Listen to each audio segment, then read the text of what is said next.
অতি গুরুত্বপূর্ণ 5টা আমলের কথা বলবো ইনশাআল্লাহ। কয়টা আমল? 5টা আমলের কথা বলবো। জীবনের তরে এই 5টা আমল সারা জীবন নিয়মিত আঁকড়ে ধরবেন, আমল করবেন। যারা নিয়ত করতেছেন হাত তোলেন। আল্লাহ আমাদের সবাইকে আমল করার তৌফিক দান করুন। আল্লাহ আমাদের সবাইকে কবুল আর মঞ্জুর করুন। নাম্বার 1, সবচেয়ে বেশি যেটা করতে হবে পরিমাণে, জুমার দিন জুমার রাত বৃহস্পতিবার সন্ধ্যা থেকে নিয়ে শুক্রবার সন্ধ্যার আগ পর্যন্ত পরিমাণে সবচাইতে বেশি করতে হবে যে আমলটা, সেটা হলো দুরূদ শরীফের আমল। কিসের আমল? ভাইরা, দুরূদ এমন একটা আমল, আপনি যদি শুধু দুরূদের এই আমলটাকে আঁকড়ে ধরেন, সবসময় আপনার মুখ দিয়ে দুরূদ বের হতে থাকে, পড়তে থাকেন, তো নবী করিম সাল্লাল্লাহু আলাইহি সাল্লামের ভাষ্য অনুযায়ী, তার ওয়াদা অনুযায়ী, ইদান তুকফা হাম্মুক ওয়া তুগফার যামবুক, তোমার যত পেরেশানি আছে নবী সাল্লাল্লাহু আলাইহি সাল্লাম বলেছেন এই সব পেরেশানি দূর করার জন্য এই দুরূদের আমলটা যথেষ্ট হবে ইনশাআল্লাহ। এবং গুনাহ মাফের জন্য এই দুরূদের আমলটা কি হবে? যথেষ্ট হবে। নবী করিম সাল্লাল্লাহু আলাইহি সাল্লাম বলেছেন, মান সাল্লা আলাইয়া মাররাতান সাল্লাল্লাহু আলাইহি আশরা, যে ব্যক্তি আমার প্রতি একবার দুরূদ পাঠ করবে, আল্লাহ রাব্বুল আলামিন তার প্রতি 10 বার রহমত নাজিল করবেন। কয়বার রহমত নাজিল করবেন? আপনার জীবনে 10টি জায়গায় খুব ক্রাইসিসে পড়ে গেছেন, কোনো জটিল সিচুয়েশনে মুখোমুখি হয়ে গেছেন, বিপদের মধ্যে পড়ে গেছেন, ওই জায়গায় আল্লাহর রহমত পাবেন। এরকম একবার দুরূদ পাঠ করবেন, হক আদায় করে যথাযথভাবে মহব্বতের সাথে 10 করবেন। নবী করিম সাল্লাল্লাহু আলাইহি ওয়াসাল্লাম বলেছেন, আকসিরু আলাইয়া মিনাস সালাতি মিন ইয়াউমিল জুমআতি ওয়া লাইলাতিল জুমআহ, তোমরা জুমার দিন এবং জুমার রাতে আমার প্রতি বেশি বেশি দুরূদ পাঠ করবে, দুরূদ প্রেরণ করবে। ফা ইন্না সালাতাকুম মা'রুদাতুন আলাই, কারণ তোমরা যে দুরূদ পাঠ করো এটা আমার কাছে পেশ করেন আল্লাহর ফেরেশতারা, এবং রীতিমতো নামধাম সহকারে আল্লাহর একদল ফেরেশতা নিয়োজিত আছে। তারা বলেন, আল্লাহ, হে আল্লাহ রাসূল, আপনার অমুক উম্মত, অমুক অনুসারী, আল্লাহর অমুক বান্দা পৃথিবীর অমুক প্রান্ত থেকে, অমুক দেশ থেকে, অমুকের সন্তান, সে আপনার প্রতি দুরূদ পেশ করেছে জুমার দিনে, জুমার রাতে বা অন্য সময়ে। এটা নবী করিম সাল্লাল্লাহু আলাইহি সাল্লামের কাছে রিপোর্ট দেওয়া হয় আল্লাহর নিযুক্ত ফেরেশতাদের মাধ্যমে। আপনি যখন দুরূদ পাঠ করবেন, আপনার ভিতরে এই ফিল হবে যে আমি দুরূদ পাঠ করছি আর আমার নবীর কাছে এটা উপস্থাপিত হচ্ছে আমার নাম ধাম, আমার রিপোর্ট সহকারে। এই জন্য শুক্রবার দিন এবং রাত, অর্থাৎ বৃহস্পতিবার সন্ধ্যা থেকে নিয়ে শুক্রবার সন্ধ্যা পর্যন্ত এই 24 ঘন্টার মধ্যে নবী করিম সাল্লাল্লাহু আলাইহি সাল্লামের ভাষ্য খেয়াল করেন, আকসিরু আলাই। ওলামা একরাম জানেন, নবী আলাইহিস সালাম সাধারণত কোনো আমল পরিমাণে বেশি করতে বলতেন না। পরিমাণে বেশি করতে বলার মতো আমল খুব কম ইসলামে। গোটা কোরআন যদি খোলেন আপনি, পরিমাণে অধিক করতে বলা হয়েছে এরকম আমল খুব বেশি পাবেন না। তোমরা বেশি বেশি করে নামাজ পড়ো, বেশি বেশি করে রোজা রাখো, এরকম কথা কোরআন হাদিসে নাই। অবশ্যই একজন ইমানদার 5 ওয়াক্ত ফরজ নামাজের পাশাপাশি অধিক পরিমাণে নফল নামাজও পড়বেন, সেটা ভিন্ন কথা। কিন্তু কোরআনে বেশি পরিমাণে আল্লাহর জিকির করার কথা বলা হয়েছে। আর নবী করিম সাল্লাল্লাহু আলাইহি সাল্লাম বৃহস্পতিবার সন্ধ্যা শুরু হলে শুক্রবার সন্ধ্যার আগ পর্যন্ত বেশি পরিমাণে করতে বলেছেন যে কাজটা, সেটা হলো দুরূদ শরীফের আমল। অতএব ভাইরা আমার, বৃহস্পতিবার সন্ধ্যা থেকে নিয়ে শুক্রবার সন্ধ্যা পর্যন্ত, আপনি দোকানদার মানুষ, বৃহস্পতিবারে ব্যবসা করছেন, দোকানদারি করছেন, কোনো অসুবিধা নাই। আপনার অবসর সময়গুলোতে মুখ দিয়ে দুরূদ পড়তে থাকবেন। দুরূদের মধ্যে সবচেয়ে শ্রেষ্ঠ দুরূদ হলো নামাজে যেটা পড়েন, দুরূদ ইব্রাহিম। আল্লাহুম্মা সাল্লি আলা মুহাম্মদ ওয়া আলা আলি মুহাম্মদ কামা সাল্লাইতা আলা ইব্রাহিম ওয়া আলা আলি ইব্রাহিম ইন্নাকা হামিদুম, আল্লাহুম্মা বারিক আলা মুহাম্মদ ওয়া আলা আলি মুহাম্মদ কামা বারাকতা আলা ইব্রাহিম ওয়া আলা আলি ইব্রাহিম ইন্নাকা হামিদুম। তাহলে দুরূদের এই আমলটা, এটা করার জন্য আল্লাহ তাআলা এমন সহজ করে দিয়েছেন যে ওযুর প্রয়োজন নাই। আপনার ওযু নাই, তারপর আপনি দুরূদ পাঠ করতে পারবেন। এবং আপনি এই বড় দুরূদ পড়ার মতো সময় নাই, তো আপনি একেবারে সবচেয়ে সংক্ষিপ্ত দুরূদ পড়েন সাল্লাল্লাহু আলাইহি ওয়াসাল্লাম, তাতেও দুরূদ পাঠের সওয়াব পাবেন। চেষ্টা করব তো ইনশাআল্লাহ। শুক্রবার আসবে, দুরূদ বেশি বেশি করে পাঠ করব। আপনি দোকানে কাজ করেন, আপনার দোকানে আপনার সহকর্মী আরও কাজের লোক আছে, আপনি সবাইকে স্মরণ করাবার জন্য নিজে জোরে জোরে দুরূদ শরীফ পড়বেন এবং বলবেন যে শুক্রবার শুরু হয়ে গেছে, সবাই দুরূদ শরীফের আমল করো। ভাইরা আমার, আমি আমার জীবনের কথা বলতে পারি। আমার জীবনে ওই যে হাদিসের উপরে ইয়াকিন এবং বিশ্বাস আলহামদুলিল্লাহ ছিল, আমার জীবনে আমি অনেকবার দেখেছি এরকম জটিল পরিস্থিতি হয়েছে যে দেয়ালে পিঠ থেকে গেছে, নড়ার জায়গা নাই, আর কোনো আপাত দৃষ্টি থেকে এই বিপদ থেকে উদ্ধারের কোনো পথ নাই। দুরুদ, ইস্তেগফার, দোয়া ইউনুস, এই 3 আমল পাশাপাশি ইয়া জাল জালালি ওয়াল ইকরাম, এই 4টা জিনিসকে এমনভাবে ধরছে, বিশেষ করে দুরুদ, স্পেশালি সারাক্ষণ দুরুদ। আল্লাহ রাব্বুল আলামিন এমনভাবে সহযোগিতা করেছেন, এমনভাবে উদ্ধার করেছেন যে কল্পনা করলে অবাক লাগে এখন যে এটা কিভাবে সম্ভব। ভাইরা আমার, এক সাহাবী নবী করিম সাল্লাল্লাহু আলাইহি ওয়াসাল্লামের কাছে এসে বলছে, ইয়া রাসূলুল্লাহ, আমি যে দোয়া করি এই দোয়ার মধ্যে আমি নিজের জন্য করব, আমার ছেলে মেয়ের জন্য করব, অনেক কিছু করব, এটা সেটা, রিজিক চাইবো, সুস্থতা চাইবো, অনেক কিছুই তো আল্লাহর কাছে চাইবো। আপনি তো আল্লাহর রাসূল, আপনার জন্য দোয়া করলে আমাদেরই লাভ, একবার দোয়া করলে আল্লাহ 10 বার রহমত নাজিল করবেন, তো আপনার জন্য আমার দোয়ার ভিতরে কত পার্সেন্ট রাখবো? সাহাবী বারবার বিভিন্ন পার্সেন্টেজ বলছিলেন যে 3 ভাগের 1 ভাগ আপনার জন্য রাখি ইয়া রাসূলুল্লাহ, অর্ধেক রাখি, আরো বেশি করে রাখি। তিনি যত বলছেন নবী করিম সাল্লাল্লাহু আলাইহি ওয়াসাল্লাম আরো বাড়ানোর জন্য তাকে উৎসাহ দিচ্ছিলেন। এক পর্যায়ে যখন তিনি বললেন, ইয়া রাসূলুল্লাহ, আমি আমার কোনো দোয়ার সবটুকু যখন আপনার জন্য নিবেদন করব, আমি কোনো একবার যখন দোয়া করব, দোয়া শুধু আপনার জন্যই করব যখন, অর্থাৎ পিওর দুরূদ যখন পড়ব, নিজের জন্য আর কিছু চাইব না, শুধু আপনার জন্যই যদি চাই কোনোবার, তাহলে তখন নবী করিম সাল্লাল্লাহু আলাইহি ওয়াসাল্লাম বলেছেন, ইদান তুকফা হাম্মুক ওয়া তুগফার যামবুক, তাহলে তোমার সকল পেরেশানি থেকে উদ্ধারের জন্য এই দুরূদটাই যথেষ্ট হয়ে যাবে, এবং তোমার সকল গুনাহ মাফের জন্য এটা যথেষ্ট হয়ে যাবে। মোহতারাম হাজরিন, দুরুদের আমলটা এত সুন্দর আমল, কিন্তু আবার তাড়াহুড়া করে পড়বেন না, সাল্লাল্লাহু আলাইহি ওয়াসাল্লাম সাল্লাল্লাহু আলাইহি ওয়াসাল্লাম সাল্লাল্লাহু আলাইহি ওয়াসাল্লাম সাল্লাল্লাহু আলাইহি ওয়াসাল্লাম সংখ্যা বাড়ানোর জন্য হুলস্থুল করে পড়লেন না, মুহাব্বতের সাথে সাল্লাল্লাহু আলাইহি ওয়াসাল্লাম সাল্লাল্লাহু আলাইহি ওয়াসাল্লাম আল্লাহুম্মা সাল্লি আলা মুহাম্মদ, অর্থ বুঝে বুঝে আল্লাহুম্মা সাল্লি আলা মুহাম্মদ মানে কি, আল্লাহ আপনি মুহাম্মদের প্রতি শান্তি বর্ষণ করুন। আরে ভাই, মুহাম্মদ সাল্লাল্লাহু আলাইহি ওয়াসাল্লামের প্রতি আল্লাহ তাআলা শান্তি এমনি বর্ষণ করবে, আপনি আমি দোয়া করলেও করবে, না করলেও। কিন্তু মাঝখান থেকে আমরা, ভাইরা আমার, কোনো বড় কর্মকর্তার কাছে আপনার কোনো কাজের ঠেকা আছে, কর্মকর্তার ওই ছেলেটার আপনি দেখছেন যে খাচ্ছে না, আপনি যদি বলেন, স্যার ছেলেটা খাচ্ছে না স্যার, একটু ডাক্তার দেখান স্যার, এভাবে তো বাঁচবে না, ওর কষ্ট হচ্ছে স্যার, আপনি বললেও উনি ওনার ছেলের দিকে কেয়ার করবে, কিন্তু আপনি এটা বলার কারণে তার নৈকট্য পাবেন কি পাবেন না, তার সিম্প্যাথি পাবেন কি পাবেন না। আরশে আজিমের মালিক তার হাবিবকে এত মহব্বত করেন, তিনি তার হাবিবের প্রতি এমনিতেই রহমত নাজিল করবেন, তাকে বিভিন্ন মর্যাদা আগে থেকেই দেওয়ার ঘোষণা দিয়ে রাখছেন, কিন্তু আপনি আমি দোয়া করলে আল্লাহ তাআলা তার মাধ্যমে আমাদের ভাগ্যকে সুপ্রসন্ন করে দিবেন। দুরুদের আমলকে জীবনের তরে আঁকড়ে ধরবেন ভাই, শুধুমাত্র জুমার দিন আর জুমার রাত না, সব সময় অধিক পরিমাণে। এরাবিয়ানদের মধ্যে আমলটা খুব বেশি আছে, তাদের দেখবেন তারা 2টা আমল, মুখে 2টা আমল, ভালো মন্দ তাদের মধ্যেও আছে, কিন্তু এই 2টা আমল তাদের মধ্যে খুব ভালো। বেশিরভাগ মানুষই দেখা যায় অবসর সময় আস্তাগফিরুল্লাহ, ইস্তিগফার করছে অথবা দুরুদের আমল করছে। আমাদের অবসর সব সময়গুলো নিয়ে গেছে মোবাইল ফোন। ভাইরা আমার, 4 বছর 5 বছর 6 বছর 7 বছর 10 বছর ধরে মোবাইল টিপতেছেন, ফেসবুক টিপতেছেন, ইউটিউব টিপতেছেন। বুকে হাত দিয়ে আমাকে জবাব দেয়া লাগবে না, নিজের বিবেককে একটু জবাব দেন। এই 10 বছর ফেসবুক, ইউটিউব, টিকটক, হোয়াটসঅ্যাপ টিপে আপনার অর্জন কি হয়েছে একটু হিসাব মিলান। এই যে স্ক্রল করতেছেন আঙ্গুল দিয়া, ঘন্টাকে ঘন্টা এই আঙ্গুল দিয়ে টানছেন টানছেন, নিচের দিকে যাচ্ছেন স্ক্রল করে ফেসবুকে, ইউটিউবে, একের পর এক, আপনার জীবনে অর্জনটা কি হয়েছে বলেন? ভাইরা আমার, এই মোবাইলের নিয়ন্ত্রণ করতে হবে, প্রয়োজনে ব্যবহার করতে হবে, কিন্তু এটাকে অনিয়ন্ত্রিত ব্যবহার করা যাবে না। একেবারে যখন তখন সারাদিন টিপাটিপি করলেন, আজকাল তো পোলাপান টয়লেটে গেলেও নিয়ে যায়। আল্লাহ তাআলা আমাদেরকে এই রোগ থেকে বেঁচে থাকার তৌফিক দান করুন। ভাইরা আমার, জীবনটাকে পরিবর্তন করতে হয়, সারা জীবন তো একরকম থাকলে হবে না। বহুত পাগলামি করেছি, আসুন নিজেকে সংশোধন করি। তাহলে জুমার দিন উপলক্ষে 1 নম্বরের আমল বলেছি, বেশি বেশি কোন আমল করতে হবে? সারা জীবন মনে রাখবো তো ইনশাআল্লাহ? বাসা বাড়িতে পরিবারের লোকদেরকে মনে করাবো তো ইনশাআল্লাহ?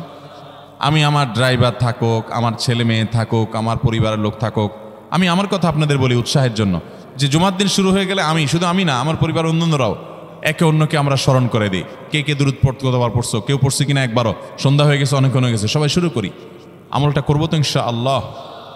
নাম্বার 1।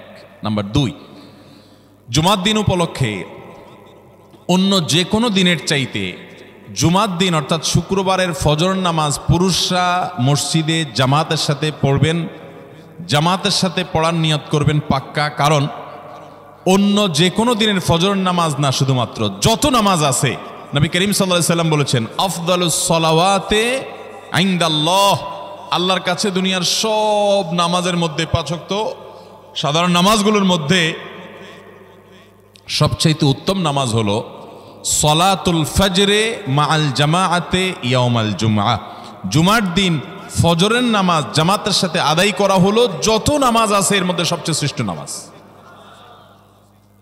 তাহলে জুমার দিনে এই বিষয়টা বিশেষভাবে খেয়াল রাখবো। জুমার দিন ফজর নামাজটা পুরুষরা কোথায় পড়বো, এবং সেটা বৃহস্পতিবার থেকে পরিকল্পনা শুরু করবো যে কালকের ফজর নামাজ যাতে কোনো অবস্থাতে আমার মিস না হয়।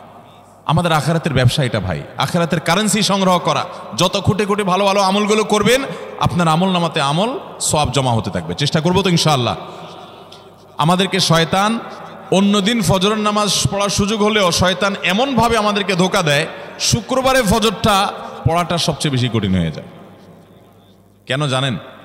কারণ ইবলিস তো জানে হাদিস, আপনি জানেন না, হয়তো অনেকে হয়তো আজকে শুনছেন, আমি কোনো হাদিস না জানতে পারি, ইবলিস ঠিকই জানে যে ফজর নামাজ এই দিন যদিও জামাতের সাথে ফজর পড়ে ফেলায় তাহলে তোর আখিরাতের ব্যবসা অনেক দূর আগে যাবে। ওর সাথে তো আমাদের বাবা আদমের সাথে সেই চ্যালেঞ্জ, আদম আলাইহিস সালামকে সেজদা করতে বলা হয়েছে, সে তো করে নাই, তার সৌজন্য বা তার জন্য সেজদা নিবেদন করে নাই, আল্লাহ তাআলা সেজন্য তাকে জান্নাত থেকে বের করে দিয়েছে। তার কারণে এই ইবলিস তখনই আল্লাহর সাথে, আল্লাহর সামনে চ্যালেঞ্জ ছুড়ে দিয়েছে আদম আলাইহিস সালামের সাথে যে লাউবিয়ান্নাহুম আজমাইন, আমি আদমের সব সন্তানগুলোকে পথহারা করে ছাড়বো, ওদেরকে জান্নাতের পথে চলতে দিব না। এই জন্য আল্লাহ তাআলার কাছে সে কিছু পাওয়ার চাইয়া নিছে। এর ভিতরে একটা হলো কিয়ামত পর্যন্ত হায়াত পাবে, আরেকটা হলো আমাদের রগের সাথে সে মিশতে পারে, রক্ত প্রবাহের সাথে মিশতে পারে, শরীরের মধ্যে প্রভাব সৃষ্টি করতে পারে, আমাদেরকে দুর্বল করতে পারে, মন্দ দিকে টানতে পারে, ভালো কাজ যেন না হয় মনে মনে কুমন্ত্রণা সৃষ্টি করতে পারে। এই পাওয়ার সে নিয়ে এসেছে। এই জন্য তার সাথে আমাদের চ্যালেঞ্জ। সে হাদিস জানে যে জুমার দিন ফজর পড়লে আমাদের অনেক লাভ হয়ে যাবে। এই জন্য সে বৃহস্পতিবার রাতে, অন্য দিন যদি আপনি 10টা 11টা বা 11:30টায় ঘুমান, 12টায় ঘুমান, জুমার দিন অর্থাৎ বৃহস্পতিবার দিবাগত রাতে আইসা ইবলিস বলে, আরে পাগল হইছস, কালকে হলো শুক্রবার, দোকানদারি নাই, ব্যবসা নাই, চাকরি নাই, মহিলাদেরকে বলে কালকে পোলাপানের স্কুল নাই, মাদ্রাসা নাই, আজকে একটু টক শো, মিষ্টি শো, নাটক, সিনেমা, ইউটিউব, ফেসবুক, ওয়াজই শোন অন্তত।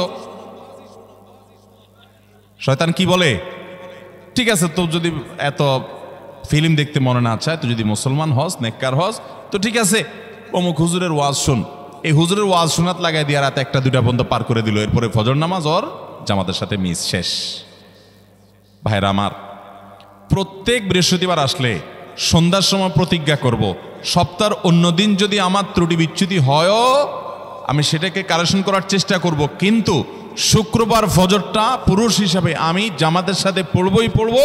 তার জন্য রাতে আগে আগে শোবো, ডাবল ট্রিপল অ্যালার্ম দিয়ে শোবো, অন্য নামাজি বন্ধুকে বলবো ফোন দিয়ে ডেকে দিবি, একে অন্যের সহযোগিতা করব, কিন্তু ফজরের নামাজ জুমার দিন ছাড়বো না ঠিক আছে তো? কয়টা আমল হলো?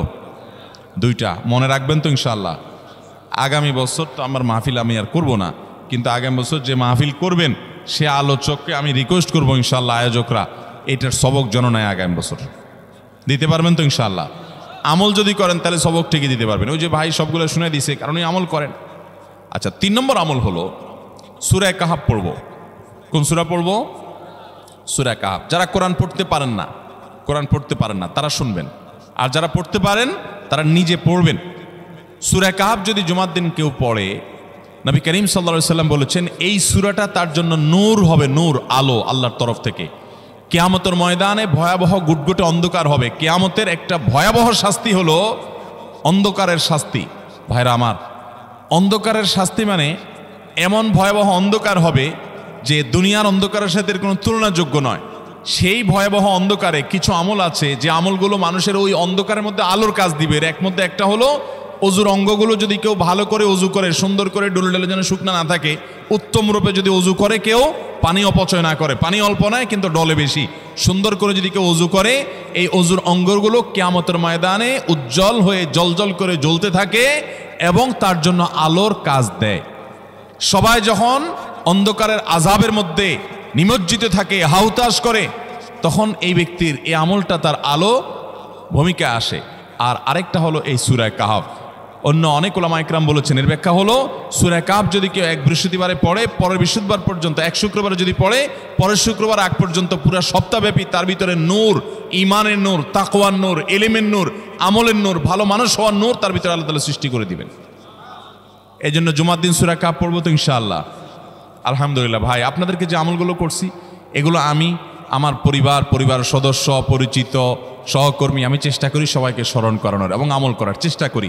আপনাদেরকেও বলছি ভাই, জুমার দিন যেহেতু, অতএব আজকে জুমার দিন উপলক্ষে বলে যাচ্ছি, জুমার দিনের এই 14-15টা আমলের মধ্যে সামারি করে আমি 5টা আমল করে দিচ্ছি যে এগুলোর গুরুত্ব অনেক বেশি অন্য অনেকগুলো চাইতে, এগুলো বিশেষভাবে করব। তাহলে এর মধ্যে প্রথমটা চলে গেল দুরুদ বেশি বেশি করে পড়ব। দ্বিতীয়টা হলো জুমার দিনের ফজর নামাজ কোন অবস্থাতে জামাতের সাথে পড়া মিস করব না, কারণ নবী সাল্লাল্লাহু আলাইহি ওয়াসাল্লাম বলেছেন সকল নামাজের মধ্যে সবচেয়ে সেরা, উত্তম, শ্রেষ্ঠ নামাজ, অর্থাৎ ওয়াক্তিয়া নামাজের মধ্যে সবচেয়ে শ্রেষ্ঠ নামাজ হলো জুমার দিনের ফজরের নামাজ জামাতের সাথে পড়া। তাহলে মহিলারা কি করবে? মহিলারা পুরুষদেরকে উঠায় উঠায় মসজিদে পাঠিয়ে দিবে এবং সহযোগিতা করবে, তাহলে তার মাধ্যমে তারাও একই সওয়াব পেয়ে যাবেন। আর 3 নম্বর আমলে বলেছিলাম সূরা কাহফ, এটা নারী পুরুষ সবাই করবে বেশি বেশি করে, ঠিক আছে তো ইনশাআল্লাহ?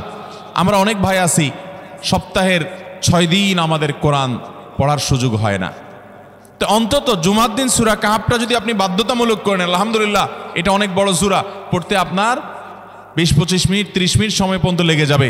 আপনি আধা ঘন্টা সময় ধরে যদি আস্তে আস্তে সুন্দর করে পড়েন, তো সপ্তাহে একবার অন্তত কোরআনের সাথে আপনি সময় দিলেন।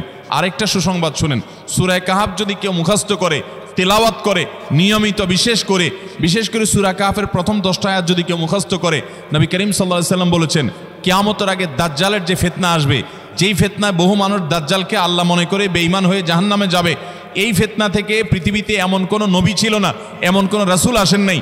এই মানব ইতিহাসের প্রথম মানুষ আদম আলাইহিস সালাম থেকে নিয়ে আমাদের মুহাম্মদ সাল্লাল্লাহু আলাইহি ওয়াসাল্লাম পর্যন্ত এই লক্ষ লক্ষ যত নবী রাসূল এসেছে, সমস্ত নবী রাসূলরা একটা ব্যাপারে সাবধান করে গেছেন, দাজ্জাল আসবে, যে দাজ্জালের হাতে পাওয়ার থাকবে এত বেশি, অলৌকিকত্ব থাকবে এত বেশি, সে মরা মানুষকে জিন্দা করে ফেলবে, জিন্দা মানুষকে বলবে সে মরে যাবে, তার হাতেই সব কন্ট্রোলিং পাওয়ার থাকবে, দুনিয়ার সমস্ত রিজিক তার হাতে কক্ষিগত থাকবে, এমন পাওয়ার থাকবে তাকে দেখে মানুষ বলবে হ্যাঁ এই তো আল্লাহ, এই তো সব কিছু পারে, বেঈমান হয়ে যাবে। এই দাজ্জালের ফিতনায় তোমরা পড়বা না, বেঁচে থাকবা। বুদ্ধি দিয়া বিবেক দিয়ে মানুষ বাঁচতে পারবে না। দাজ্জালের ফিতনা থেকে বাঁচার জন্য সকল নবী রাসূলরা এই জন্য সাবধান করেছেন। আমাদের নবী সাল্লাল্লাহু আলাইহি ওয়াসাল্লাম নামাজের শেষ বৈঠকে দোয়া মাসুরের জায়গায় একটা দোয়া পড়তেন, আল্লাহুম্মা ইন্নী আউযু বিকা মিন আযাবিন নার ওয়া আযাবিল কবর ওয়া আউযু বিকা মিন ফিতনাতিল মাহইয়া ওয়াল মামাত ওয়া আউযু বিকা মিন শাররি ফিতনাতিল মাসীহিদ দাজ্জাল। আল্লাহ আপনার কাছে দাজ্জালের ফিতনা থেকে পানা চাই। 1450 বছর হয়ে গেছে, এখনো দাজ্জালের আবির্ভাব হয় নাই, হবে কিয়ামতের আগে। কখন হবে আল্লাহ ভালো জানেন। কিন্তু নবী সাল্লাল্লাহু আলাইহি ওয়াসাল্লাম বলেছেন সূরা কাহফের প্রথম 10 আয়াত যদি কেউ মুখস্থ করে, তো এই ব্যক্তিকে আল্লাহ রাব্বুল আলামিন এবং যদি তেলাওয়াত করে, এই ব্যক্তিকে আমলের মাধ্যমে দাজ্জালের ফিতনা থেকে আল্লাহ বাঁচিয়ে রাখবেন। দাজ্জাল তো অনেক পরের কথা, কোথাকার কোন আল্লাহর প্রতি অবিশ্বাসী মুশরিক বা কাফের খেলোয়াড় একটু পায়ের ভিলকি দেখায়, লক্ষ লক্ষ কোটি কোটি মানুষ হুমড়ি খেয়ে তার ভক্ত হয়ে ইমানি চেতনা, আমলি চেতনা, তাকওয়া, তাহারাত সব খুঁয়ে বসে থাকে। আর সেখানে দাজ্জালের মতো এরকম মিরাকল, সব মিরাকল তার হাতে থাকবে। এরকম পরিস্থিতি যখন আসবে তখন মানুষ কি করবে? এখন এই যে তথ্য প্রযুক্তির উন্নতির এই সময়ে কত মুসলমানের সন্তান বেঈমান হয়ে যাচ্ছে, বিজ্ঞানরাই তারা আল্লাহ বানায় বসে থাকতেছে, আছে না নাই? ধারণামূলক বিষয়কে তারা চূড়ান্ত বিষয় বানিয়ে বসে আছে, বেঈমান হয়ে যাচ্ছে। এবং টাকার যে কারিশমা, টাকা দিলে সব হয়ে যায়, টাকা নাই তো কিছুই হয় না। এই জন্য বেঈমান হয়ে অনেকে বলে যে টাকাই নাকি দ্বিতীয় খোদা, নাউজুবিল্লাহ। ভাইরা আমার, দুনিয়ার এই ভেলকি কি দেখছি আমরা, কিয়ামতের আগে ভেলকি আরো অনেক দেখবে আমাদের পরবর্তী প্রজন্ম, আমাদের ছেলে মেয়েরা, নাতিপুতিরা আরো অনেক ভেলকি দেখবে। এমন ভেলকি দেখবে যে তাদের আল্লাহর প্রতি ঈমান আনা, আখিরাতের প্রতি বিশ্বাস করাটা কঠিন থেকে কঠিন হয়ে যাবে। এরকম পরিস্থিতি তৈরি হবে দুনিয়াতে। তথ্য প্রযুক্তির উন্নতির নাম দিয়ে, এটার নাম দিয়ে, সেটার নাম দিয়ে মানুষের জীবনযাত্রা সহজ হবে, কিন্তু এর মাধ্যমে মানুষের ঈমান দুর্বল হওয়ার অনেক সম্ভাবনা, সংখ্যা তৈরি হবে এবং শয়তান সেগুলো সৃষ্টি করবে। এই আশঙ্কা থেকে বাঁচার জন্য সূরা কাহফটা হলো মহৌষধের মতো। অতএব জুমার দিন প্রত্যেক শুক্রবারে সূরা কাহফ পড়বো তো ইনশাআল্লাহ। মায়েরা, বোনেরা, আমরা ভাইয়েরা যারা আছি, বাবারা যারা আছি, আল্লাহর ওয়াস্তে জীবনের তরে নিয়ত করে নেন আজকের মাহফিল থেকে, জীবনে কখনো বৃহস্পতিবার সন্ধ্যা থেকে শুক্রবার সন্ধ্যার আগ পর্যন্ত আমার হাজার ব্যস্ততা থাকুক, সূরা কাহাফটা পড়া ছাড়া আমি কোনো কাজ করব না আমি আল্লাহর অনেক বান্দাকে ব্যক্তিগতভাবে জানি, আমি নিজেও এতটা গুরুত্ব দিয়ে করতে পারি না। অনেক বড় সরকারি কর্মকর্তা, অনেক বড় পদের নাম আমি বলবো না, আমাকে বলে ভাই আমি মাগরিবের পর, ব্যক্তিগতভাবে আমি জানি উনি খুব সৎ মানুষ, সব মানুষ একরকম হয় না, সৎ মানুষ। উনি বললেন ভাই মাগরিবের পরে আমার ফ্যামিলির সব বাচ্চা কাচ্চা সবাইকে আমি বলি, আমি ব্যস্ত থাকলেও বলি যে মাগরিবের পরে আগে সবাই সূরা কাহাফটা পড়ে ফেলো, এরপর অন্য সব আমল। আমরাও চেষ্টা করবো না ইনশাআল্লাহ। কয়টা আমল গেল? তাসাল, ফরজ গোসল হলে ফরজ গোসল করবে, উত্তম রূপে গোসল করবে, ভালো করে গোসল করবে জুমার দিন। ওয়ামাশা ওয়ালা মিয়ার কাব, জুমার নামাজের জন্য পায়ে হেঁটে মসজিদে যাবে, বাহনে চড়বে না। কেউ যদি মাজুর হয় সে বাহনে চড়লেও চলবে, কিন্তু সাধারণ যারা সুস্থ আছেন পায়ে হেঁটে মসজিদে যাবেন, বাহনে চড়লেন না। জুমার দিনের কথা, জুমার নামাজের কথা। ওয়াদানা মিনাল ইমামে ওয়ালা মিয়ালগু, ইমামের কাছাকাছি গিয়ে বসবে, দূরে না, যত কাছে যেতে পারে একদম সামনের কাতার ইমামের কাছাকাছি গিয়ে বসবে, কোনো অনর্থক কথা বলবে না, দুনিয়াবি কথা বলবে না, বেহুদি কাজ করবে না। ওখানে গিয়ে যতক্ষণ সময় পাবে জিকির, আজকার, তেলাওয়াত, তাসবিহ, দোয়া, রোনাজারি, কান্নাকাটি, বই পড়া, দিনই কাজ করা, এর মধ্যে সে কাটাবে নিজেকে। এই কয়েকটা কাজ যদি করে তাহলে কাজ কয়টা হলো? আগে আগে ঘুম থেকে উঠা, ওই যে ফজর নামাজ জামাতের সাথে পড়া ইত্যাদি, গোসল করা উত্তম রূপে, আর পায়ে হেঁটে মসজিদে যাওয়া, বাহনে না চড়া। 4 নম্বর হলো ইমামের কাছাকাছি গিয়ে বসা, কোনো অনর্থক কাজ না করা। এই 4টা কাজ যদি কেউ জুমার দিনে করে, নবী করিম সাল্লাল্লাহু আলাইহি সাল্লাম বলেছেন ওই ব্যক্তি বাসা থেকে মসজিদ পর্যন্ত যে আসলো, যতগুলো পা ফেলবে, যতগুলো স্টেপ ফেলবে, যতগুলো কদম দিবে, প্রতিটা কদমের বিনিময়ে আল্লাহ রাব্বুল আলামিন তার অ্যাকাউন্টে, তার আমল নামাতে 1 বছর রাত জেগে, সারা রাত জেগে তাহাজ্জুদ নামাজ পড়লে এবং 1 বছর সারা দিন, প্রত্যেকটা দিন পুরা বছর জুড়ে নফল রোজা রাখলে যে পরিমাণ সওয়াব পাইতো, 1 বছর নফল রোজা, 1 বছর রাতভর জেগে তাহাজ্জুদের নামাজ পড়ার সওয়াব মাত্র একটা কদম ফেলার বিনিময়ে দিবেন। তাহলে আপনার বাসা থেকে যদি মসজিদে আসতে 100টা কদম হয়, 100 বছরের নফল নামাজ, 100 বছরের নফল রোজা, আপনি এটার সওয়াব আপনার অ্যাকাউন্টে জুমার দিন মাত্র 4টা কাজ করার মাধ্যমে আপনি পেয়ে যাবেন। এবং এটি অনেক হাদিস বিশ্লেষকগণ বলেছেন, কোরআন হাদিসে বহু ফজিলতের কথাই বলা আছে। এত বিপুল পরিমাণে, এত অধিক পরিমাণে সওয়াবের কথা যে কারো বাসা থেকে অনেকের আছে যেতে 500 স্টেপ পড়বে। 500 স্টেপ পড়লে কতটুকু হয়? সামান্য একটু জায়গা যেতে 500 কদম হয়ে যায়। অনেকের বাসা থেকে যদি 500 কদম পড়ে 300 কদম হয়, তো সে এই 500 বছর নফল নামাজ, নফল রোজা, রাত ভর দিনভর করার সওয়াব, কন্টিনিউয়াসলি করার সওয়াব মাত্র এই মসজিদে গেল আসলো, এই 4টা শর্ত পূরণ করে সেইটা সওয়াবটা পেতে পারে। যদি সপ্তাহে 4 জমা হয় তাহলে 4 বার 500 করে যদি হলো 2000 বছর, এভাবে তার আমল নামাজের সওয়াবের পাহাড় সে জমা করতে পারে শুক্রবারের ছোট্ট আমলটার মাধ্যমে। চেষ্টা করব না ইনশাআল্লাহ। আমি দেশে বিদেশে অনেক আল্লাহর বান্দাকে আমি শুনেছি, এ হাদিস আমি যেদিন থেকে জেনেছি আমি চেষ্টা করেছি এটার আমল, এটার প্রচার মানুষের মধ্যে ছড়ানোর। আমি যখন সৌদি আরবে আজ থেকে আর অনেক বছর আগে, তখন কোনো এক বক্তব্যে আমি আমলের কথা বলেছি। আমার অনেক ভাইয়েরা দেশে বিদেশে দেখে বলছেন ভাই আমলটা শুরু করেছি, আমার কাছে ভালো লাগে, আপনারাও আমলটা করবেন, অন্য আরেকজনকে শিখাবেন এবং দাওয়াত দিবেন। ঠিক আছে তো ইনশাআল্লাহ? তাহলে কয়টা আমল গেল? 4টা। 1 নম্বর গেছে বেশি বেশি দুরূদ পাঠ করা, 2 নম্বর হলো জুমার দিনে ফজর নামাজ জামাতের সাথে পুরুষরা পড়া, 3 নম্বর হলো সূরা কাহাফ পড়া, তেলাওয়াত করা, আর 4 নম্বর হলো এই 4 শর্ত পূরণ করে মসজিদে আগে আগে গিয়ে সুন্দর করে খুতবা শুনে চলে আসা, কোনো কথাবার্তা, খুতবা চলাকালীন সময় কোনো কথাবার্তা, অনর্থক কাজ না করা। 5 নম্বর এবং সর্বশেষ আমল হলো জুমার দিনে একটা সময় আছে দোয়া কবুল হয়। দোয়া কবুলের যে সময়গুলো আছে এর ভিতরে অত্যন্ত ইম্পর্টেন্ট একটা সময় হলো জুমার দিন। শুক্রবারের একটা সময় সম্পর্কে নবী সাল্লাল্লাহু আলাইহি ওয়াসাল্লাম বলেছেন যে একটা সময় আছে শুক্রবারের, এই সময়ে বান্দা কোনো দোয়া করলে আল্লাহ তাআলা ফিরিয়ে দেন না, কবুল করেন। কিন্তু সময়টা যে ঠিক কখন, এটা হাদিসে নবী সাল্লাল্লাহু আলাইহি ওয়াসাল্লাম বলেন নাই, যাতে করে হয়তো আমরা সারা দিনেরই কম বেশি দোয়ার চেষ্টা করি। এই বিষয়ে মুহাদ্দিসগণ, হাদিস বিশ্লেষকগণ, পণ্ডিত ওলামায়ে কেরামগণ হাদিসের বিভিন্ন আকার ইঙ্গিতকে গবেষণা করে, অ্যানালাইসিস করে এক একজন এক এক সময়ের কথা বলেছেন। তবে বেশিরভাগ ইমাম, বেশিরভাগ পণ্ডিত ওলামায়ে কেরাম, বেশিরভাগ আপনার ইসলামিক স্কলারগণের বক্তব্য হলো যে এই সময়টা হলো জুমার দিনের শেষ প্রহর, আসরের পর থেকে নিয়ে সূর্য ওঠার আগ পর্যন্ত এই সময়টা। অতএব আমরা জুমার দিনের 5 নম্বর আমল হলো বেশি বেশি করে সারাদিনই কম বেশি দোয়া করব। দোয়ার জন্য সবসময় হাত তোলাও জরুরি না, যদিও সাধারণ অবস্থায় দোয়ার জন্য হাত তোলা আদব, কিন্তু আপনি চলতে ফিরতে উঠতে বসতে কাজের ফাঁকে আপনি আল্লাহর কাছে মনে মনে দোয়া নিবেদন করবেন। অনেক চাওয়া আমাদের কাছে, আমাদের আল্লাহর কাছে আছে। ভাইরা আমার, নবী আলাইহিস সালাম বলেছেন কারোর পায়ের জুতার ফিতাটা ছিঁড়ে গেছে হাঁটার সময়, এটার এমন কি লাগালে ঠিক হয়ে যাবে, কিন্তু একজন ইমানদার ওইটার জন্য সে আল্লাহর কাছে সাহায্য চাইবে, আল্লাহ এটাও একটা বিপদ, একটা ছোট বিপদ থেকে অনেক কিছু ঘটে যায়, আপনি আমাকে উদ্ধার করেন। সে সবসময় আল্লাহর দিকে মনোনিবেশ করবে। নবী করিম সাল্লাল্লাহু আলাইহি সাল্লামের পুরো জীবনকে যদি আপনি অ্যানালাইসিস করেন আপনি অবাক হয়ে যাবেন।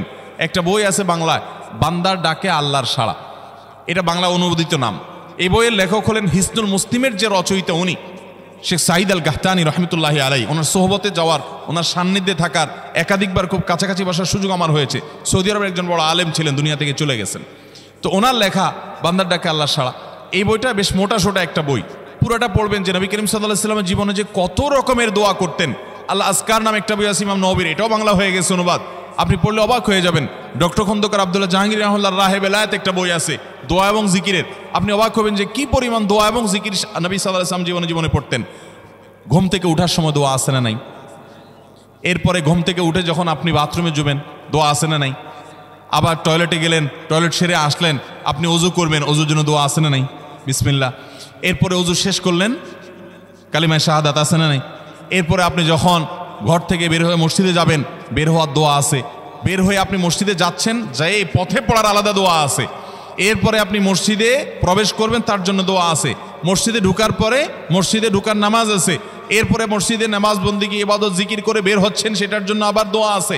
আবার আপনি যাচ্ছেন, কাজকর্মে যাচ্ছেন, বাজারে যাচ্ছেন, সেটার দোয়া আছে। স্ত্রী সহবাস করার সময় দোয়া আছে। দোয়া নাই, জিকির নাই, এমন কোনো মুহূর্ত ইমানদারের জীবনে থাকতে পারে না। নবী করিম সাল্লাল্লাহু আলাইহি সাল্লাম এই পরিমাণ দোয়া করতেন। এই জন্য ভাইরা, দোয়া যদি সবসময় করতে কষ্ট হয় হাত তুলতে, আপনি হাত তোলা ছাড়া শুক্রবারে দোয়া করেন, দোয়াটা অনেক বেশি করা দরকার। আমাদের কত জিনিস আল্লাহর কাছে চাইতে হয়, আমরা আল্লাহর কাছে চাই না। পেটে অসুখ হয়েছে, আমরা ডাক্তারের কথা মাথায় আগে আসে, আপনি ওষুধ খান, ওষুধ খাওয়া সুন্নত, কিন্তু ইমানদার সব কিছুর আগে আল্লাহর কথা স্মরণ করবে এবং আল্লাহর কাছে বলবে আল্লাহ আপনি সহজ করে দেন। আপনার অসুখ হয়েছে, সব কিছুর আগে নাপার কথা মনে আসে, আরে ভাই প্যারাসিটামলের কথা মনে আসে, এটা দোষের না, কিন্তু আপনার মনে আগে আসতে হবে যে নবী সাল্লাল্লাহু আলাইহি সাল্লাম দোয়া শিক্ষা দিয়েছেন, যদি কেউ ব্যথার জায়গায় হাত দেয় এবং পড়ে আউযু বিইজ্জাতিল্লাহি ওয়া কুদরাতিহি মিন শাররি মা আজিদু ওয়া হাজির, আল্লাহ রাব্বুল আলামিন তার ব্যথা দূর করে দিবেন। এক সাহাবী এই হাদিসের উপর আমল করে তৎক্ষণাৎ তার ব্যথা দূর করেছেন। শুধু ইয়াকিনের অভাব, শুধু বিশ্বাসের অভাব, ঈমানের অভাব। তাহলে আমাদের আল্লাহর দিকে মনোনিবেশ করতে হবে দোয়ার জন্য বেশি বেশি। তাহলে শুক্রবারে 5 নম্বর আমল হলো বেশি বেশি কি করবো ইনশাআল্লাহ, দোয়া, বেশি বেশি দোয়া করবেন উঠতে বসতে চলতে ফিরতে। বিশেষভাবে সূর্য ডুবার আগের যে সময়টা শুক্রবার, অর্থাৎ দিনের শেষ সময়টা, বিশেষভাবে আল্লাহ তাআলার কাছে দোয়া করব। ঠিক আছে তো ইনশাআল্লাহ? কয়টা আমল বললাম? 5টা আমল। 1, বেশি বেশি দুরুদ। 2, ফজর নামাজ জামাতের সাথে পড়া পুরুষরা, মহিলারা অক্তমতো পড়বেন, পুরুষদেরকে পাঠিয়ে দিবেন মসজিদে। 3, সূরা কাফ পড়বেন। 4, আগে ঘুম থেকে উঠে উত্তম রূপে গোসল করে মসজিদে আগে আগে গিয়ে পায়ে হেঁটে গিয়ে সামনে ইমাম সাহেবের কাছাকাছি গিয়ে বসা, অনর্থক কথা কাজ না করা, তেলাওয়াত জিকির আজকারের মাশগুল থেকে নামাজটা পড়ে বের হয়ে আসা, এই কাজ। নাম্বার 5, দোয়া করা, বিশেষ করে দিনের শেষ প্রহরে। আমল করবো তো ইনশাআল্লাহ? মনে থাকবো তো ইনশাআল্লাহ? আমরা প্রয়োজনে বাসায় গিয়ে একটা কাগজে নোট করে ফেলবো, লিখে ফেলবো, লিখে এরপরে ওয়ালে টাঙ্গায় দিবেন বাসায় যে জুমার দিন এই 5 কাজ আমি ছাড়বো না। আপনি যদি মনেও না থাকে, আপনার যদি ভুলেও যান, আপনি এই কাগজ আপনাকে মনে করাবে ইনশাআল্লাহ। বাসায় ফ্যামিলির লোকদের সাথে শেয়ার করবেন, জুমার দিন হুজুর বলেছেন, আমি একটু আমার মন থেকে বলিনি, এগুলো সব কোরআন হাদিসের কথা বলেছি আপনাদেরকে। কোরআন হাদিসের আলোকে 5টা আমলের কথা বলেছেন, বিশেষভাবে জুমার দিন আমি 5টা আমল করবই করব। ভাইরা আমার, প্রত্যেক জুমার দিন যদি আপনি একটু ইমানের রিচার্জ করেন, ইনশাআল্লাহ সারা সপ্তাহ আপনার জন্য সেটা উপকারে আসবে। চেষ্টা করবো তো ইনশাআল্লাহ? এবং দোকানে অফিসে টাঙ্গায় রাখবেন। যারা এই টাঙ্গায় রাখার আমলটা করবেন, আয়োজক যারা আছেন, আপনাদের কাছে আমার অনুরোধ যে ভাইরা এই কাজটা করছেন, ওনারা যদি আয়োজকদের মাধ্যমে ছবিটা আমার কাছে পাঠাইতে পারেন, আমার অফিসে নিয়ে আমি ইনশাআল্লাহ নিজে হাতে তাদের পুরস্কার দেব। বিশেষ করে এই মাহফিলের লোক যারা আছেন আজকের, আয়োজকদের মাধ্যমে।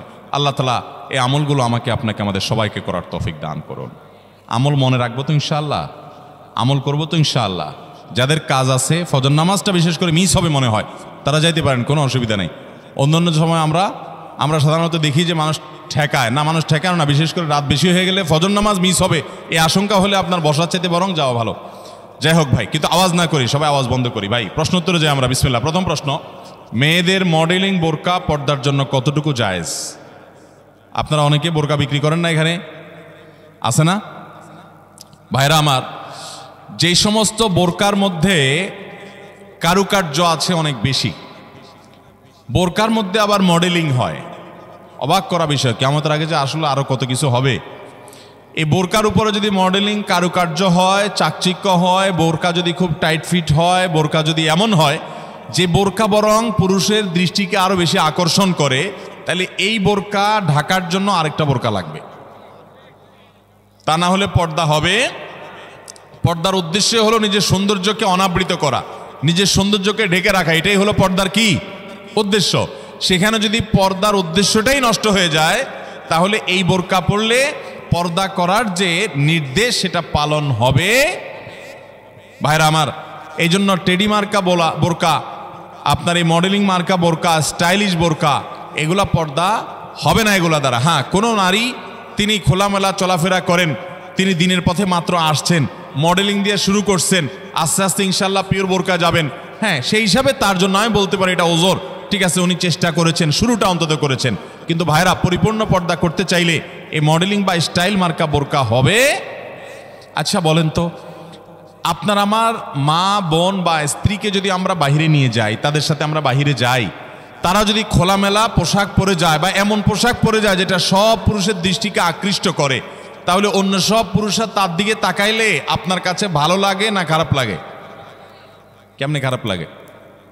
অনেক পুরুষটা আছে বউয়ের ছবি ফেসবুকে দিয়ে বলে আপনাদের ভাবি কেমন হলো বললেন। অনেক পুরুষ এ কাম করে না? ফেসবুকে আবার কমেন্টে নিচে দিয়া দোস্তরা লেখে, দোস্ত ভাবি অনেক সুন্দর মাশাআল্লাহ, আবার মাশাআল্লাহ লেখে। এরপরে আবার দোস্ত আবার রিপ্লাইতে দেয় কি, ধন্যবাদ দোস্ত, মানে আমার বউরে তুই সুন্দর বলছস, তার মানে তুই দেখছস, মনে মনে জল্পনা কল্পনা করছস, করে আবার লিখছস, এই জন্য তোর ধন্যবাদ। ভাইরা আমার, মানুষের বিবেক যখন লোপ পেয়ে যায় তখন সে হিতাহিত জ্ঞান হারিয়ে ফেলে। আমাদের মা, আমাদের বোন, আমাদের মেয়ে, আমাদের স্ত্রী, তাদেরকে নিয়ে আমরা যখন খোলামেলা পোশাকে যাব, কোনো বিয়েতে আপনি যখন যাবেন, কোনো মার্কেটে যাবেন, একেবারে চাকচিক্যপূর্ণ পোশাক, একদম খোলামেলা অশ্লীল, তো জগতে বা রাস্তায় যত পুরুষরা তাদেরকে দেখবে, এই সৌন্দর্য দেখার পর পুরুষদের মনে মনে তাকে নিয়ে বাজে চিন্তা, জল্পনা কল্পনা, মনে মনে জেনা, এটা হবে কি হবে না? না, হবে না। সবাই কি বাজে চিন্তা করে আপনার মতো? পবিত্র চিন্তা করতে পারে না? কি বলেন ভাইরা আমার? যারা নিজেদের বউকে নিয়ে এটা নিয়ে সন্দেহে আছেন, আমি তাদেরকে বলতেছি, আমাকে উত্তর দেওয়া লাগবে না, আপনার নিজেকে প্রশ্ন করেন, নিজের বিবেককে প্রশ্ন করেন। আপনি এরকম মহিলা রাস্তাঘাটে দেখলে আপনার কি হাল হয়? আপনি যা যা চিন্তা করেন, আপনার বউ, আপনার মা বোনকে নিয়ে এভাবে আপনি বের হলে অন্যরাও সে চিন্তাই করে। আল্লাহ আমাদের বিবেকটাকে খোলার তৌফিক দান করুন। আমি মিডল ইস্টে, বিশেষ করে সৌদি আরবে অনেক মানুষ দেখছি, দিনদারির নামগন্ধ নেয়, টাকার নিচে সে জুব্বা পরে, হারাম কাজ করে, বিড়ি খায়, সিগারেট খায়, 2 নম্বরই করে, মানে মুসলমান হিসেবে কোনো ভালো মুসলমান না। কিন্তু গল্লির ঠাওয়ার ঠিক আছে, জায়গা মতো সে একেবারে সুসের মতো সোজা, বইয়ের ব্যাপারে পরিপূর্ণ পর্দা মেনটেন করে, কোনো রাষ্ট্রীয় নির্দেশের কারণে না। বেশিরভাগ পুরুষরা এটা করে এই জন্য, কারণ সে জানে তো সে নিজে অন্যের মেয়েকে খোলামেলা দেখলে কি জল্পনা কল্পনা তার মনে আসে সে জানে, অতএব তার স্ত্রীকে নিয়ে গেলে অন্যরা কি জল্পনা করবে সে জানে, এই জন্য তার আত্মসম্মান বোধের জায়গা থেকে সেইটা করে। মুসলমান নারী, তার ভিতরে আত্মসম্মান বোধ থাকবে যে আমাকে নিয়ে মানুষ বাজে চিন্তা করবে, জল্পনা কল্পনা করবে, নোংরা চিন্তা করবে, এটা কোনো নারী করতে দিতে পারে? একজন খোলামেলা বেপর্দা নারীকে দেখে যত মানুষ মনে মনে তাকে জেনা করে, সে মনের কথাগুলো যদি মানুষ বলতো, এই নারী জুতা দিয়ে পিটতে পিটতে রাস্তা যাইত। কিন্তু সে মনে মনে মানুষের এই জেনার কাজ সে করে যাচ্ছে। আল্লাহ আমাদেরকে পর্দার গুরুত্ব বোঝার তৌফিক দান করুন। এটা নারীর জন্য অসম্মান না, এটা নারীর জন্য বরং সম্মানের, এটা নারীর ইজ্জত রক্ষার জন্য সবচেয়ে বড় মাধ্যম। আমাদের সেকুলার, অতি সেকুলার, উগ্র নাস্তিক বন্ধুরা বলে যে হুজুরদের মনটাই খারাপ, এই বেটারা বলে মহিলা দেখতে বলে তাদের বলে অবস্থা খারাপ হয়, এই বেটাদের চরিত্রই খারাপ। অর্থাৎ আমাদের এই ভাইরা যারা এই সমালোচনা করতেছেন, আমাদের এই ভাইগুলোর দ্বারা মনে হচ্ছে যে ওনাদের মনের ভিতরে কোনো এই সমস্ত বাজে চিন্তা আসে না, ওনাদের মনটা একদম ফেরেশতার মতো পবিত্র। এরকম যাদের কোনো চিন্তা জল্পনা কল্পনা আসে না, এরা হয় মিথ্যুক আর না হলে রুগী। হয় এগুলারে ডাক্তার দেখাইতে হবে, পুরুষত্বের ঘাটতি আছে, আর নাহলে মৃত্যু। আল্লাহ তাআলা সৃষ্টি করেছেন এভাবে, তোমার কোনো মনে চিন্তাই বাজে আসে না, তোমার মতো এই অসুস্থ মানুষ, তোমার তো হাসপাতালে ভর্তি হওয়া উচিত। আল্লাহ রাব্বুল আলামিন আমাদেরকে পর্দার গুরুত্ব বোঝার তৌফিক দান করুন। অনেক পুরুষ আছে নিজের বউয়ের জন্য চাকচিক্যপূর্ণ বোরকা পরে নিয়ে যান। না ভাই, আপনার বউর যত সাজগোজ সব বাসা বাড়িতে হবে একান্তে। আপনি বাইরে রাস্তাঘাটে কেন বিলাই বেড়াচ্ছেন? মহর দিয়ে বিয়ে করছেন আপনি, আর রাস্তাঘাটে মানুষকে দেখা বেড়াচ্ছেন।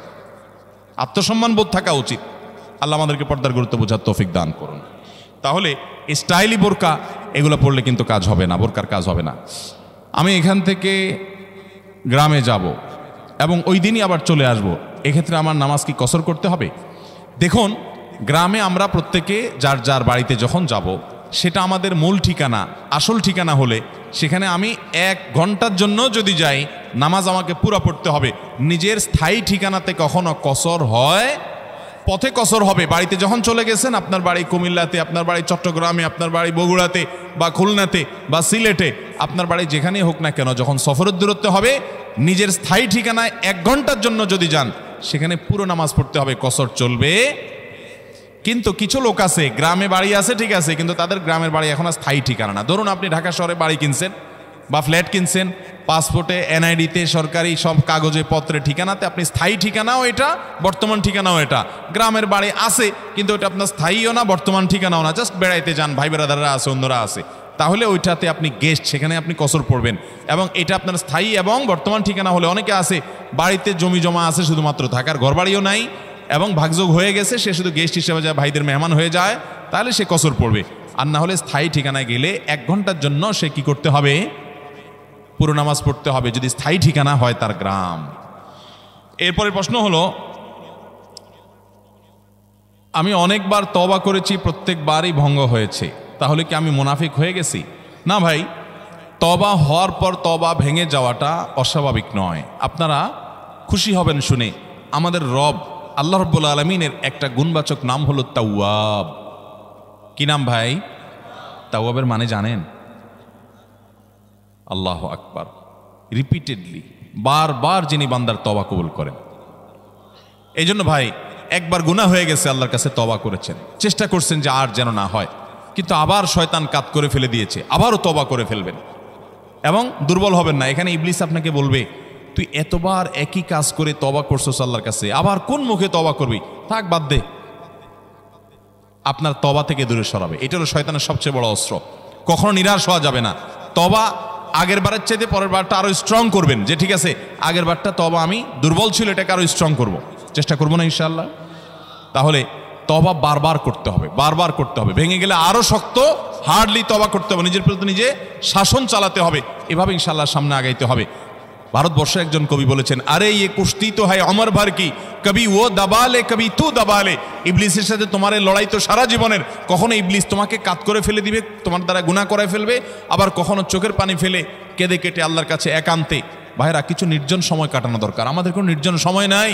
নির্জন সময় হলে ওই মোবাইলে আমরা ঢুকে পড়ি, মোবাইল টোবাইল বন্ধ করে ফেলে দিনে রাতে 24 ঘন্টার ভিতরে 5 ওয়াক্ত নামাজের পরে আগে যে কোনো সময় অন্তত 2-4-5টা মিনিট একটু চিন্তা ভাবনা করবেন, একটু নিজের হিসাব মিলাবেন, আল্লাহর সাথে কথা বলবেন।